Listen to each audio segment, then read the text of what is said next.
तो दोस्तों, इस मूवी की शुरुआत एक ऐसे कमरे से होती है जिसमें बहुत सारे गैजेट्स रखे हुए होते हैं। इस कमरे में फिल्म के मेन एक्टर ओह जून वू जागते हैं और अपने फोन में समय देखते हैं। ओह जून वू अपने घर में अपनी पेरेंट्स और अपनी बहन के साथ रहता है और इस फिल्म में ओह जून वू को लाइव वीडियो गेम जैसे पबजी को खेलने का बहुत शौक होता है और वह दिन भर घर में ऑनलाइन वीडियो गेम खेलने में बिजी रहता है। ओह जून वू सुबह उठने के बाद अपनी माँ को बुलाता है, लेकिन उस वक्त उसकी माँ और बहन घर में नहीं होते हैं, वे दोनों कहीं बाहर गए हुए थे। फिर जुनोवो पानी पीता है और पानी पीने के बाद जुनोवो देखता है कि उसकी माँ उसके लिए कुछ सामान और एक लिस्ट छोड़ के गई है, जो सामान उसे बाजार से लाना था। लेकिन फिर भी वो गेम खेलता रहता है और गेम खेलते खेलते जुनोवो टीवी खोलता है और देखता है कि टीवी पर एक अजीबोगरीब खबर चल रही है। टीवी पर चल रही खबरों को देखकर वह अचानक चौंक जाता है। वह टीवी पर देखता है कि सियोल सिटी के अंदर एक अजीब वायरस फैल गया है।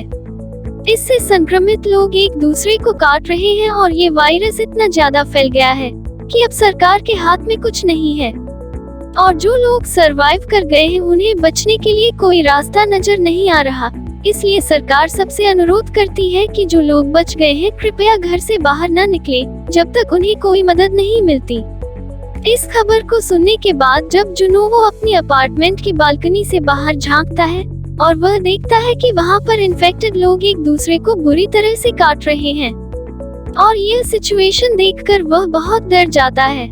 असल में वह वायरस एक ज़ॉम्बी वायरस था और इस वायरस की वजह से इन्फेक्टेड होकर लोग ज़ॉम्बीज बन रहे थे और जो लोग बच गए हैं वे अपनी कार में बैठकर वहां से भागने की कोशिश करते हैं। अब जैसे ही जुनोवो बालकनी से अंदर आता है तभी उसका पड़ोसी जबरन उसके घर में घुस आता है और वह उसे बताता है कि अपार्टमेंट के सभी लोग ज़ॉम्बी बन गए हैं और वह यह भी बताता है कि मेरा भाई भी मारा गया है, जिसके बाद वह उसे अपने बाथरूम का उपयोग करने के लिए कहता है और फिर वह जुनोवो के बाथरूम में जाता है। जुनोवो फिर से न्यूज़ देखता है और इसे टीवी में बताया जाता है कि संक्रमित लोग कम समय में ही ज़ॉम्बीज बनने लगते हैं। उनका चेहरा बिल्कुल सफेद हो जाता है और उनकी आंखों से खून बहने लगता है। तभी उसका पड़ोसी बाथरूम से बाहर आता है और एक ज़ॉम्बी में परिवर्तित होने लगता है और जुनोवो पर हमला करना शुरू कर देता है। पर किसी तरह जुनोवो अपने पड़ोसी को बाहर निकालने में सफल हो जाता है और फौरन वह अपने दरवाजे को बंद कर लेता है और फिर जुनोवो के मोबाइल पर उसकी माँ का एक मैसेज आता है और वह जुनोवो से पूछती है कि वह ठीक है या नहीं। साथ ही अपने बेटे को कहती है स्टे अलाइव। वो एक स्टिकी नोट पर अलाइव लिखता है और उसे अपने माता पिता की तस्वीर पर चिपका देता है और वह ऐसा इसलिए करता है कि जिससे उसके अंदर जीने की प्रेरणा बनी रहे। जुनोवो खुद को फ्लैट के अंदर बंद कर लेता है और फिर वह दरवाजे पर अलमारी और भारी सामान रख देता है ताकि ज़ॉम्बीज़ अंदर ना आ सके। वह अपने फोन में देखता है कि जो बच गए हैं वे अपना हाल बता रहे हैं। अब जुनोवो भी ऐसा ही करता है। हेल्प के लिए वह सेव नोट यानी स्टे अलाइव सोशल मीडिया पर अपलोड करता है ताकि कोई उसको पढ़कर उसकी हेल्प तो करे, लेकिन कोई भी उसकी मदद के लिए नहीं आता क्योंकि उसके आसपास का पूरा इलाका ज़ॉम्बीज़ से घिर गया था। यह सब कुछ उसने एक ड्रोन से पता लगाया था, पर अब उसके फोन की बैटरी डेड हो जाती है। ज़ॉम्बीज़ हर तरफ घूम रहे थे, कोई किसी को खा रहा है तो कोई चिल्ला रहा है। इस फिल्म में दिखाई गए ज़ॉम्बीज़ में एक खास बात है कि जो लोग संक्रमित हुए और ज़ॉम्बी बन गए वे अपनी दिनचर्या मतलब डेली रूटीन को नहीं भूलते, जैसे कि सुनना, देखना, मूवमेंट करना और या फिर सुबह ऑफिस जाना। पर सबका लक्ष्य एक ही है, दूसरों को मारना और खाना। अब जुनोवो के एरिया में नेटवर्क और इंटरनेट दोनों धीरे धीरे बंद हो रहे थे, लेकिन किस्मत से जुनोवो के अपार्टमेंट में बिजली आती रहती है। वह अपना टीवी चालू करता है और देखता है कि ज़ॉम्बीज़ वाली न्यूज़ को टीवी स्क्रीन पर बार बार दोहराया जा रहा है। जुनोवो अब बहुत परेशान हो जाता है। वह अपनी बालकनी की खिड़की में सेलो टेप से हेल्प लिखता है और अब वक्त गुजरता जा रहा था और इतने दिनों कैदियों की तरह रहने से उसकी सारी फूड सप्लाई के साथ साथ इंटरनेट भी खत्म हो रहा था और अब उसे रात में किसी के चिल्लाने की आवाज सुनाई देती है और फिर जुनोवो बालकनी से देखता है। वह आवाज एक पुलिस ऑफिसर की थी जो ज़ॉम्बी से लड़ रही थी। यह सब कुछ जुनोवो की आंखों के सामने हो रहा था और वह उन ज़ॉम्बीज़ का ध्यान अपनी तरफ लगाने की कोशिश करता है ताकि वह उस पुलिस ऑफिसर को बचा सके, लेकिन वो ज़ॉम्बीज़ उसे भी मार डालते हैं। अब एक बड़ा ज़ॉम्बी उसके घर का मेन गेट खोलकर अंदर आता है और फिर वह जुनोवो को खाने की कोशिश करता है, लेकिन जुनोवो बालकनी से लटक जाता है और ज़ॉम्बी दिखाता है जैसे कि वह नीचे कूद गया हो। इसके बाद वो ज़ॉम्बी दौड़ता हुआ आता है और वह गिरकर मर जाता है। इस तरह जुनोवो एक बार फिर अपनी जान बचाने में कामयाब हो जाता है, लेकिन अब वह देखता है कि खाने की सारी चीजें खत्म हो चुकी है और अब वह ड्रिंक करके अपना गुजारा करता है। नशे की हालत में उसे एक सपना आता है कि उसकी माँ और बहन घर आ गए हैं और वह सपने में अपनी माँ को गले लगाता है, लेकिन यह एक सपना था। और फिर जुनोवो जोर जोर से रोने लगता है और फर्श पर गिर जाता है और वह फर्श पर रोते हुए सो जाता है। लेकिन अब अगर उसे मदद नहीं मिली तो वह अधिक समय तक जीवित नहीं रह पाएगा। वह रेडियो से भी मदद नहीं ले पा रहा है, लेकिन अब अगले दिन जब जुनोवो जगता है तो वह देखता है कि उसके फोन पर नेटवर्क आ गया है और उसे मैसेज आने लगते हैं। जुनोवो को उसके परिवार का एक मैसेज आता है जिसमें उसकी माँ उसे बताती है कि वह अपने पिता के ऑफिस में थी और तभी उन पर ज़ॉम्बी ने हमला कर दिया और जिसके बाद उनकी भी हत्या कर दी जाती है, जिससे जुनोवो को बहुत गुस्सा आ जाता है। वह अपने घर की सभी चीजों को तोड़ना शुरू कर देता है और गुस्से में ज़ॉम्बी का सामना करने के लिए अपने घर से बाहर आता है, लेकिन बाहर आने के बाद उसे जल्द ही एहसास हो जाता है कि वो कितनी बड़ी गलती कर रहा है। इसके बाद वह किसी तरह उनसे बचाकर अपने घर वापस आ जाता है। अगले दिन जुनोवो की हिम्मत खत्म होने लगती है और वह खुद को फांसी लगाने की कोशिश करता है, क्योंकि वह एक ज़ॉम्बी के रूप में मरना नहीं चाहता। वह फांसी लगाने लगता है, तभी सामने से कोई उसकी ओर लेजर लाइट मारता है और उसे पता चलता है कि उसके सामने की इमारत में कोई है जो अभी भी जीवित है। इसके बाद वह फौरन गले से लटकी रस्सी को पकड़ लेता है और बाहर आकर देखता है कि उसके सामने वाले अपार्टमेंट में एक लड़की जिंदा रह गई है और उस लड़की का नाम किम योबिन था। इसके बाद दोनों सिग्नल के जरिए आपस में बातें करना शुरू कर देते हैं। किम योबिन एक बहादुर लड़की थी। उसने अपने घर के डोर पर एक ट्रैप भी लगाया था जिसमें एक ज़ॉम्बी फंस जाता है और वह उसे मार देती है। किम योबिन किसी को मारना नहीं चाहती थी, पर सिचुएशन ऐसी थी कि उसे उस ज़ॉम्बी को मारना पड़ा। अगर वह उसे नहीं मारती तो वह उसे मार डालता, क्योंकि वह दिल की बहुत अच्छी लड़की है।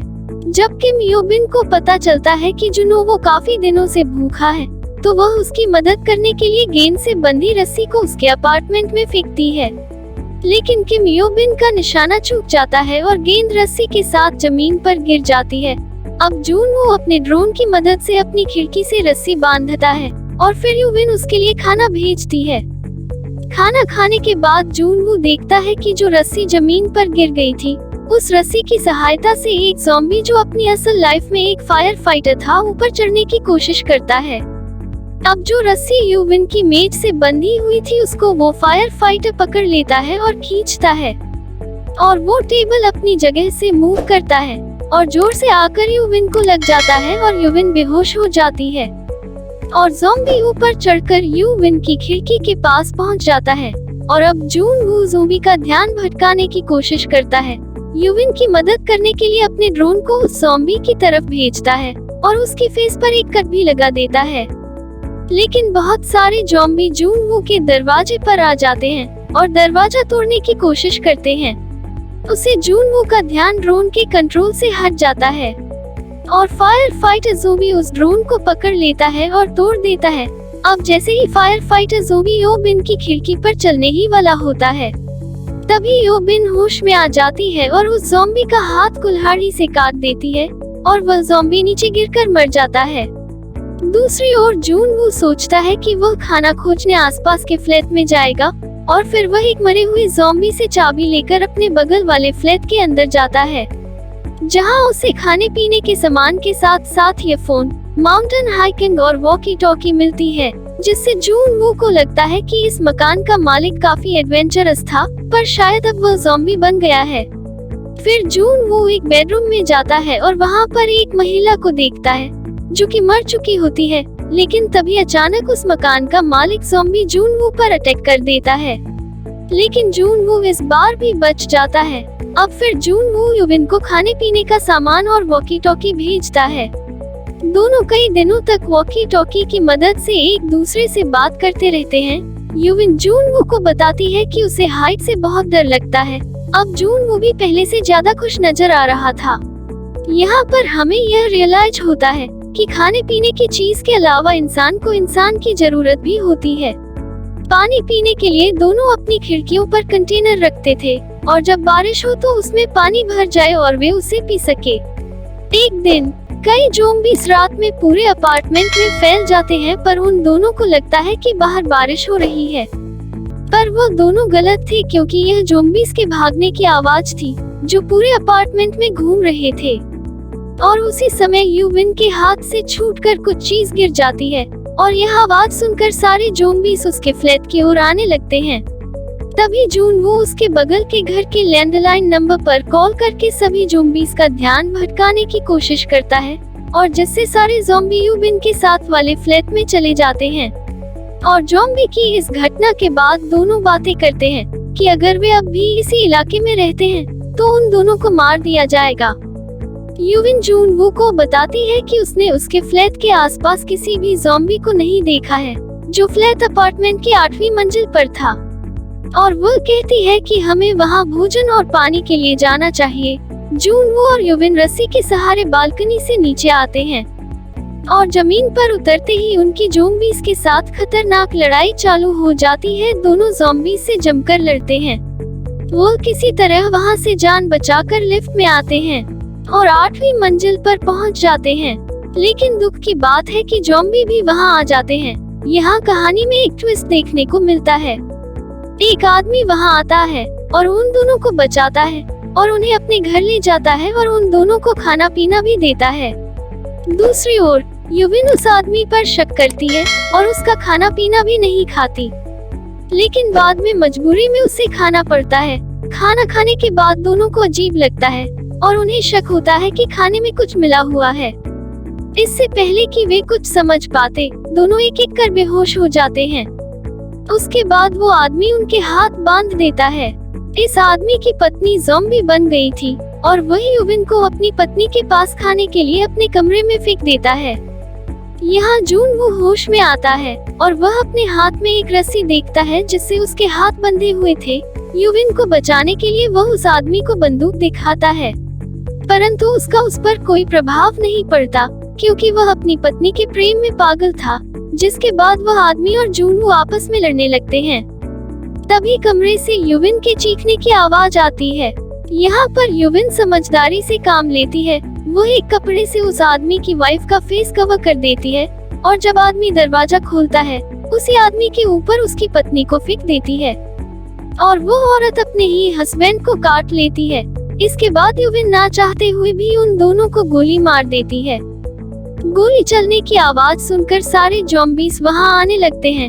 यूविन जूनवू को बताती है कि वह एक ज़ॉम्बी नहीं बनना चाहती, तो वह जूनवू को उसे गोली मारने के लिए कहती है और जूनवू उसकी बात से सहमत होता है। और जैसे ही वह उसे गोली मारने की कोशिश करता है तभी उन्हें एक हेलीकॉप्टर की आवाज सुनाई देती है और वे दोनों एक बार फिर खुद को बचाने की कोशिश करते हैं। दोनों ज़ॉम्बी से लड़ते हुए अपार्टमेंट की छत पर जाने लगते हैं, पर जब तक वे छत पर पहुंचते हैं तब तक हेलीकॉप्टर जा चुका होता है और तभी कई ज़ॉम्बीज़ आते हैं और टेरेस का गेट तोड़ देते हैं और यूविन और जूनवू बची हुई गोलियों से ज़ॉम्बीज़ को शूट करना शुरू कर देते हैं और दोनों किसी चमत्कार की प्रतीक्षा करने लगते हैं। दोनों अपनी जान बचाने की कोशिश कर रहे होते हैं। तभी अचानक एक रेस्क्यू हेलीकॉप्टर वहां पहुंचता है और ज़ॉम्बीज़ को शूट करना शुरू कर देते हैं। उन दोनों को ज़ॉम्बीज़ से सही सलामत बचा लिया जाता है और जैसे ही हेलीकॉप्टर वहां से निकलता है तो उनके सिग्नल आ जाते हैं और इंटरनेट भी चलने लगता है और अपने फ्रेंड के मैसेज देखकर वह दोनों खुश हो जाते हैं और दोनों सर्वाइवर अपनी पिक्चर को सोशल नेटवर्किंग साइट पर अपलोड करके अपनी लोकेशन बताते हैं। इसके बाद दोनों एक दूसरे को बहुत ही गर्मजोशी से देखने लगते हैं और जूनवू का स्टे अलाइव हो जाता है। फिल्म के अंत में दिखाया गया है कि कैसे रेस्क्यू टीम सोशल मीडिया के जरिए वहां पहुंची। क्योंकि फिल्म की शुरुआत में हमने देखा था कि जूनवू ने एक पोस्टर पर स्टे अलाइव लिखकर अपनी लोकेशन बता दी थी और यही बात अंत में दोनों को बचाने में मददगार साबित होती है और यह मूवी भी यहीं पर खत्म हो जाती है। दोस्तों, हम उम्मीद करते हैं कि यह वीडियो आपको पसंद आई होगी। ऐसी ही और वीडियो देखने के लिए हमारे चैनल को सब्सक्राइब करें।